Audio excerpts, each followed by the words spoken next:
زندگی یہ نہیں ہے کسی کے لیے، زندگی ہے نبی کی، نبی کے لیے۔ ان اللہ وملائکتہ یصلون علی النبی یا ایہا الذین آمنوا صلوا علیہ وسلموا تسلیما۔ اللہم صل علی سیدنا شفیعنا حبیبنا مولانا محمد وبارک وسلم صلاة و سلاما علیک یا رسول اللہ صلی اللہ تعالی علیہ وسلم۔ بحمد اللہ تعالی آج ہفتہ واری درس حدیث کی محفل میں ہمیں شرکت کی سعادت حاصل ہو رہی ہے۔ اس سے پہلے جو درس حدیث ہوا اس میں نے آقا دو عالم نور مجسم صلی اللہ تعالی علیہ وسلم سے مروی ان دو عظیم الشان دعاؤں کا تذکرہ کیا تھا جنہیں نوافل میں آقا دو عالم سجدوں کے اندر پڑھا کرتے تھے۔ آپ کو میرے خیال سے یاد بھی ہوگا، اللہم اغفر لی ذنبی کلہ دقہ و جلہ و اولہ و آخرہ و علانیتہ و سرہ۔ اور ایک دعا کا ذکر اور میں نے کیا تھا۔ اب تک کی دروس میں سجدے کی کیفیت، سجدے کی حالت اور سجدے کا طریقہ میں نے احادیث کریمہ کی روشنی میں آپ حضرات کے سامنے رکھا ہے، اور ضمناً وہ روایتیں بھی آئی ہیں جن میں سجدے کے اندر دعا مانگنے کا طریقہ ہم سب کے آقا نے ہمیں سمجھایا ہے۔ آج بھی انشاءاللہ میں چند روایتیں پیش کرتا ہوں، اور ہمیں امید ہے کہ آپ کی طبیعت جھوم جائے گی۔ حدیث نمبر 891 میں پیش کر رہا ہوں، جسے حضرت عبداللہ بن مالک ابن بحینہ رضی اللہ تعالیٰ عنہ نے روایت کیا ہے۔ عبداللہ بن مالک ابن بحینہ، بحینہ یہ عبداللہ کی ماں ہے، والدہ کا نام ہے، اور مالک ان کے باپ کا نام ہے۔ تو یہاں روایت میں حالانکہ ایسا ہوتا نہیں ہے، عام طور سے راوی کا نام، راوی کے باپ کا نام، اور زیادہ سے زیادہ راوی کے دادا کا نام جنہوں نے روایت کی، مگر یہاں اس حدیث پاک میں راوی کا نام عبداللہ، ان کے باپ کا نام مالک، اور پھر ان کی ماں کا نام بھی بحینہ۔ تو گویا کہ یہ اپنے باپ کے نام سے بھی معروف ہیں، اپنی ماں کے نام سے بھی معروف ہیں۔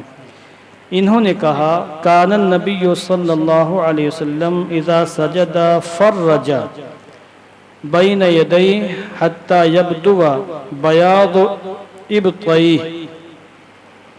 یہ بخاری شریف کے اندر بھی ہے اور مسلم شریف کے اندر بھی ہے۔ یہ فرماتے ہیں کہ رسول پاک صلی اللہ علیہ وسلم جب سجدہ ادا فرماتے تھے تو آپ اپنے ہاتھوں کو کشادہ کرتے تھے، پھیلا کر سجدہ ایسے۔ میں نے کر کے دکھایا تھا اس سے پہلے۔ حضور کا جو سجدہ ہوتا تھا وہ عورتوں کی طرح نہیں ہوتا تھا۔ میں نے بتایا کہ عورتوں کے سجدے میں اور مردوں کے سجدے میں فرق ہے۔ جو حضرات اس سے پہلے جو اتوار گیا، اس سے پہلے جو دو اتوار گزرے، ان میں نے تفصیل بیان کی ہے۔ جو حضرات اس میں تھے ان کو تفصیل پوری معلوم ہوگی۔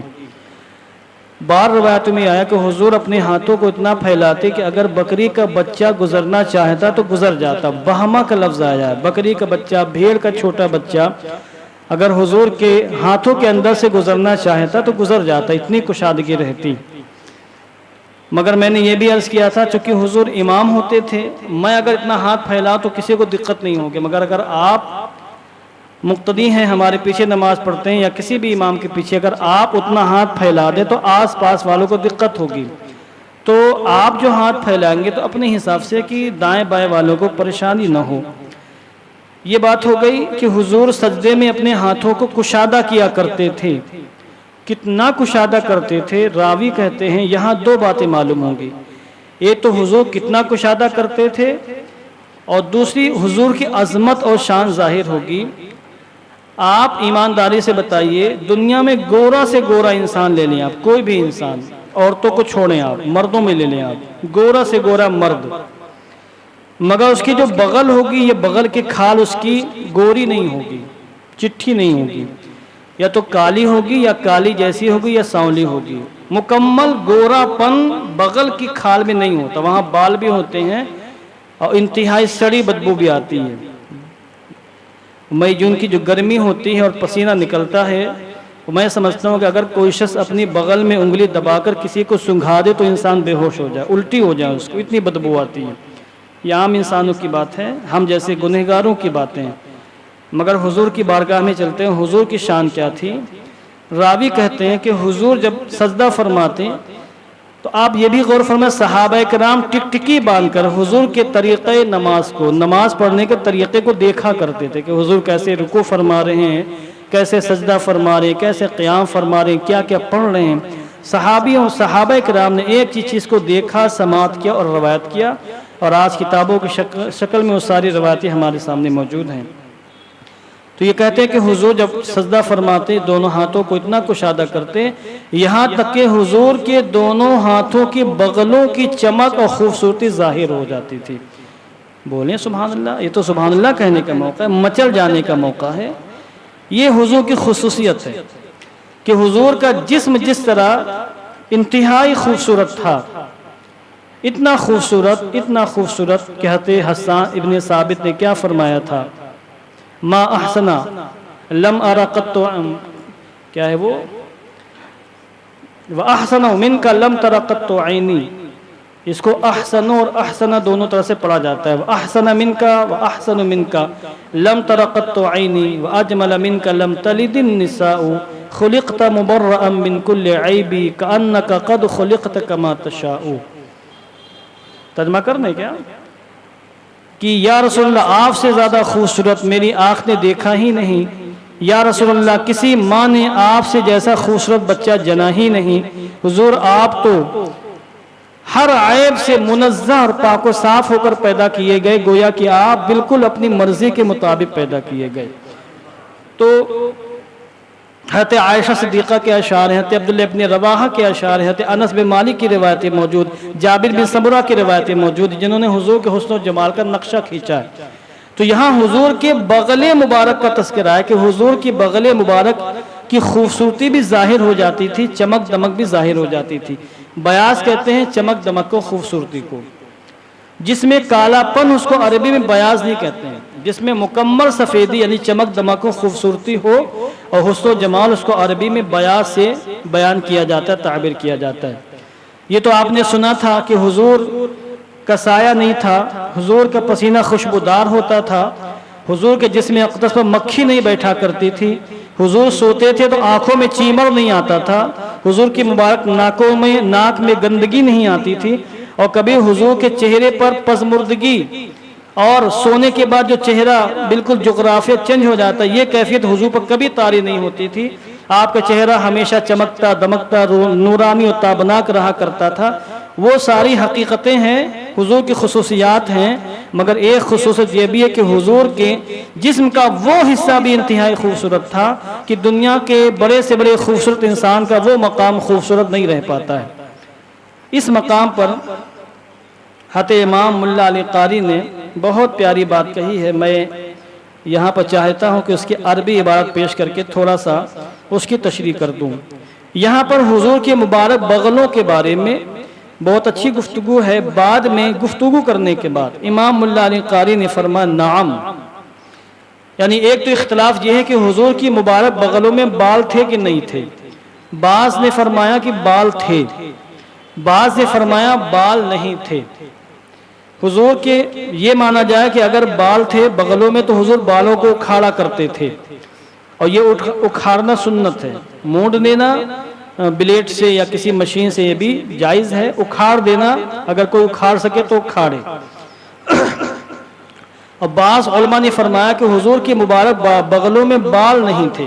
یہ تو اختلافی مسئلہ ہے۔ اس اختلاف کو یہاں بیان کرنے کے بعد امام ملا علی قاری فرماتے ہیں نعم الذي نعتقد فيه علیہ الصلوۃ والسلام انه لم يكن لابطائه رائحة کریہہ بل کان نظیفا طیب الرائحہ کما ذکر فی الصحیح۔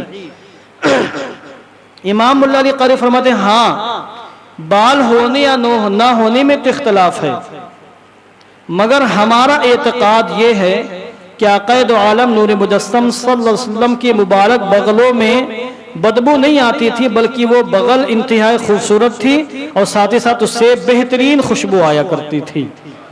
اور کہتے ہیں یہ کوئی عقیدہ ایسا ویسا عقیدہ نہیں جو یوں ہی بنا لیا گیا، کہتے ہیں کما ذکر فی الصحیح، صحیح حدیثوں سے عقیدہ ثابت ہے۔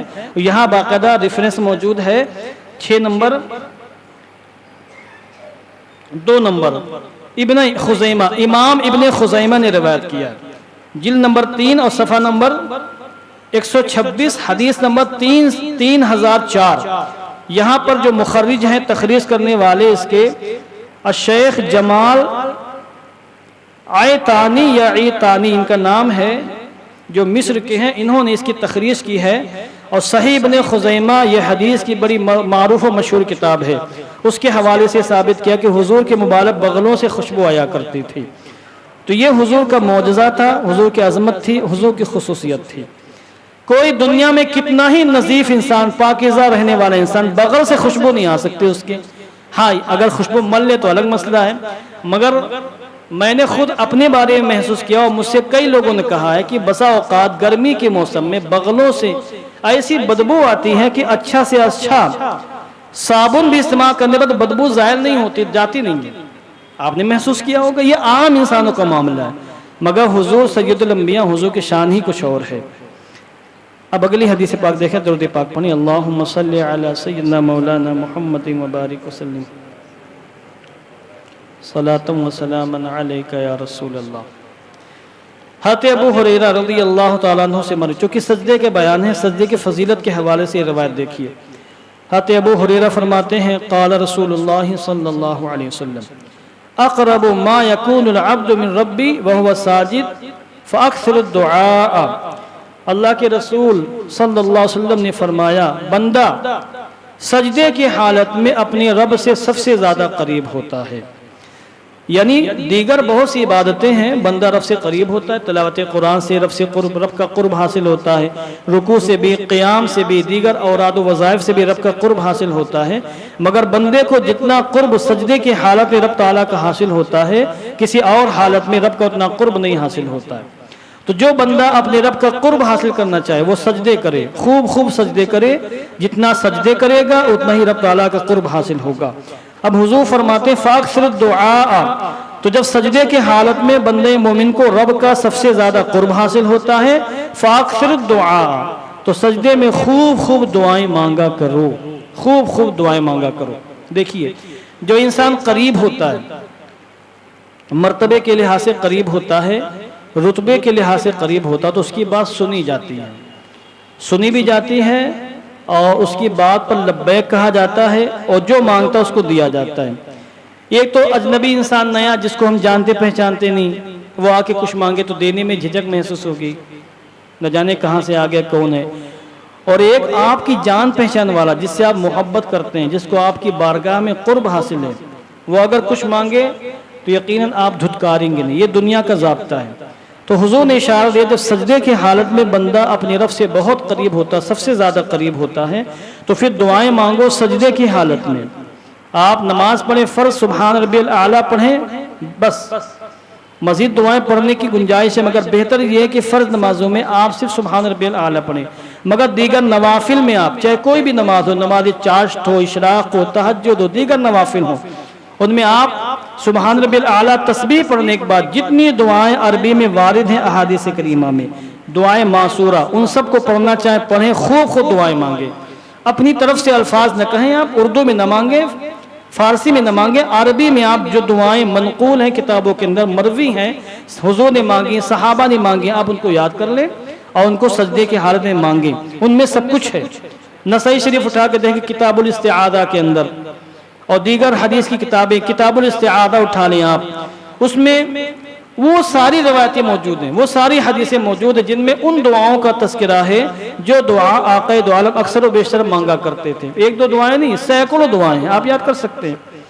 تو اس لیے حضور نے ترغیب دی ہے سجدے کے حالت میں دعا مانگنے کی. میں نے کئی لوگوں کو دیکھا کہ مسجد میں آتے ہیں, یہاں بھی اور کئی جگہ دیکھا کہ آ کے وہ سجدے میں گر جاتے, ڈائریکٹ سجدے میں چلے جاتے, پھر دعائیں مانگتے ہیں. تو وہ طریقہ بھی جائز ہے اور اسی حدیث پاک سے ثابت ہے. حضور نے سجدے میں دعا مانگنے کا حکم دیا. میں نے کہا سجدہ مستقل عبادت ہے, تنہا رکوع مستقل عبادت نہیں ہے. رکوع نماز میں عبادت ہے, قیام مستقل یہ عبادت نہیں ہے, مگر سجدہ یہ مستقل الگ سے مستقل عبادت ہے. سمجھے آپ؟ یہ لہذا کوئی شخص تنہا سجدہ کرے اور اس سجدے میں دعائیں مانگے تو اس کی گنجائش ہے, مانگنا چاہیے. اور انہی سے ایک حدیث پاک اور مروی ہے, یعنی حضرت ابو ہریرہ رضی اللہ تعالیٰ عنہ سے. یہ کہتے ہیں قال رسول اللہ صلی اللہ علیہ وسلم, اللہ کے رسول صلی اللہ علیہ وسلم نے ارشاد فرمایا, سجدہ کتنی عظیم عبادت ہے, اس کی اہمیت دیکھیں. اذا قرأ ابن آدم السجدہ, قرآن مقدس میں 14 آیت کریمہ ایسی ہیں جن کو پڑھنے سے سجدہ واجب ہوتا ہے. ان کو سجدہ آیت سجدہ کہتے ہیں اور اس سجدے کو سجدہ تلاوت کہتے ہیں. اور سجدہ تلاوت یہ واجب و ضروری ہے. نماز کی حالت میں اگر آیت سجدہ پڑھی گئی, نماز ہی میں سجدہ کرنا واجب ہے. اگر نماز میں سجدہ کرنا بھول گئے تو پھر وہ سجدہ نہیں ہو سکتا بعد میں. نماز کے علاوہ کسی وقت میں آپ نے آیت سجدہ پڑھی ہے تو بہتر یہ کہ اسی وقت کر لیں, ورنہ زندگی میں جب چاہیں تب کر لیں, واجب ادا ہو جائے گا. اور جلد سے جلد ادا کرنے کی کوشش کرنی چاہیے. اس کا یہاں پر اس سلسلے میں ایک روایت ہے.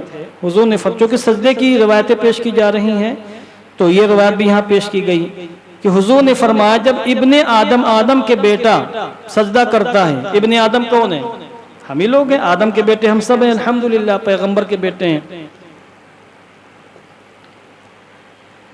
اور گھامڑ ہیں وہ لوگ جو کہتے ہیں کہ ہندو جس کو شیو کہتے ہیں, مسلمان ان کو آدم کہتے ہیں, معاذ اللہ. یہ بیوقوف دلال ہیں, حکومت کے RSS کے دلال ہیں, پیسہ ان کو ملا ہوا ہے اس طرح کی بدعقیدگی پھیلانے کے لیے. سمجھے آپ؟ تو یہاں دیکھیے حضور نے فرمایا کہ جب ابن آدم یعنی آدم کا بیٹا یعنی انسان, مراد یہاں مومن ہے, چونکہ انسان کامل تو مومن ہے, وہ انسان کامل نہیں جو مومن نہ ہو. جب وہ سجدہ کرتا ہے فسجدہ, یعنی ابن آدم جب آیت سجدہ پڑھتا ہے اور سجدہ کرتا ہے اس وقت اعتزل الشیطان یبکی, تو شیطان روتے ہوئے دور بھاگ جاتا ہے. شیطان ہر شخص کے پاس ہے, جو تلاوت قرآن کر رہا ہے اس کے پاس بھی, اس کو بہکانے کے چکر میں. مگر جب وہ آیت سجدہ پڑھتا ہے اور فوراً تلاوت کرتا ہے, شیطان روتے ہوئے بھاگتا ہے. انسان روتا کب ہے؟ شیطان سے زیادہ پتھر دل کوئی نہیں ہے, سمجھ لیں آپ. اگر شیطان کے پاس دل ہے تو وہ دل پتھر سے زیادہ سخت ہے, وہ پسیجتا نہیں ہے, وہ روتا نہیں ہے. بہت سے لوگ ہمارے معاشرے میں ایسے پتھر دل ہیں, انتہائی ظالم, کچھ بھی ہو جائے وہ روتے نہیں ہیں, ظلم اور زیادتی کا پہاڑ توڑتے ہیں, ان کو افسوس نہیں ہوتا کیونکہ ان کے دل میں رحم نہیں. وہ درندے ہیں, حیوان سے بدتر زندگی گزار رہے ہیں. تو شیطان کبھی روتا نہیں ہے, وہ کسی کی مصیبت دیکھ کر, پریشانی دیکھ کر روتا نہیں ہے. کیوں نہیں روتا؟ پتھر سے زیادہ سخت اس کا دل ہے. مگر جب بندہ مومن سجدہ کرتا تو روتے ہوئے بھاگتا ہے. آپ غور فرمائیں کہ انسان کے سجدے سے شیطان کو کتنی تکلیف ہوتی ہے. وہ یہ نہیں برداشت کر سکتا کہ رب کے بندے رب کی بارگاہ میں سجدہ بندگی پیش کریں. اس لیے پوری کوشش اس کی ہوتی ہے کہ بندے سجدے نہ کر پائیں. اس کی پوری ضروریت لگی ہوئی ہے کام کاج پر, پورا ایک اس کا نظام ہے, سسٹم ہے, لوگوں کو بہکانے کے لیے, پھسلانے کے لیے, دین سے دور کرنے کے لیے. تو شیطان روتے ہوئے بھاگتا ہے جب بندے مومن آیت سجدہ پڑھ کر سجدہ بندگی پیش کرتا ہے. تو اس کا مطلب یہ ہوا کہ شیطان کو سب سے زیادہ خوشی کس عمل سے حاصل ہوگی؟ بھئی جب سجدہ کرنے سے شیطان روتا ہے, سب سے زیادہ تکلیف سجدہ کرنے سے ہے, تو سب سے زیادہ خوشی کس سے حاصل ہوگی؟ سجدہ نہ کرنے سے. بندہ سجدہ نہ کرے تو شیطان کی معراج ہے, اس سے زیادہ خوشی کیا اس کو حاصل ہوگی؟ اس کی منزل ہی یہی ہے کہ انسان سجدے نہ کر پائیں. تو اب ہماری اور آپ کی مرضی, چاہے شیطان کو رولا لیں چاہے اس کو خوش کر دیں. کیا کہتا ہے؟ روتے ہوئے بھاگتا ہے, یہ کہتا ہے یا ویلتی, ہائے افسوس, ہائے افسوس, ہائے مصیبت, ہائے پریشانی, ہائے میں مر گیا. یہ بھی آپ ترجمہ کر سکتے ہیں. تو یہ ایک عام لفظ ہے اپنے رنج و غم کے اظہار کرنے کا. دیہاتوں میں مختلف انداز میں رنج و غم کا اظہار ہوتا ہے. جب کسی کی موت وغیرہ ہوتی ہے تو عورتیں نئے نئے طریقوں سے اپنے رنج و غم کا اظہار کرتی ہیں. وہ الفاظ بھی آپ یہاں ترجمے میں کر سکتے ہیں. ہائے مر گیا، کمر ٹوٹ گئی، ہائے میرے لیے ہلاکت، بربادی، ہائے دیا، اس طرح کے الفاظ یہاں کر سکتے ہیں ترجمے میں. شیطان کہتا ہے ہائے افسوس میری ہلاکت، امیر ابن آدم بالسجود، آدم کے بیٹے کو سجدے کا حکم دیا گیا، فسجدہ تو اس نے سجدہ کر لیا، فلہ الجنہ تو اس کے لیے جنت ہے، وَأُمِرْتُ بِالسُّجُودِ فَأَبَيْتُ فَلِيَ النَّارِ، اور مجھے بھی سجدہ کرنے کا حکم دیا گیا تھا مگر میں نے انکار کر دیا تھا تو میرے لیے جہنم ہے. یہ کہتے ہوئے بھاگتا ہے، روتا ہے، بھاگتا ہے، اور جب سجدہ کر لیتا پھر واپس آ کر اپنے کام میں لگ جاتا ہے. تو اس سے معلوم یہ ہوا کہ شیطان کو خوش کرنے کا عمل یہی ہے کہ انسان سجدے نہ کرے، اور شیطان ہمارا دشمن ہے، لہذا ہمیں اس کو خوش نہیں کرنا ہے، اس کو پریشان کرنا ہے، اس کو روتے بلکتے چھوڑنا ہے، اور اس کو رونے پر مجبور کر دینا ہے. اور رلانے کا طریقہ یہی ہے کہ سجدے کیے جائیں، عبادتیں کی جائیں. جب آیت سجدہ کے سجدہ کرنے سے اتنا روتا ہے جو کہ فرض نہیں ہے، واجب ہے، تو اس سے اونچا مقام فرض نمازوں میں جو سجدے ہوتے ہیں، دیگر نمازوں میں جو سجدے ہوتے ہیں، یہ فرائض میں سے شامل ہیں. تو ان سجدوں کے کرنے سے کس قدر اس کی چیخیں نکل جاتی ہوں گی، کس قدر چیخ چیخ کر چلا چلا کر روتا ہوگا، اس کا ہم اندازہ نہیں لگا سکتے. اللہم صلی علی سیدنا مولانا محمد وبارک وسلم. صلاۃ و سلام علیک یا رسول اللہ.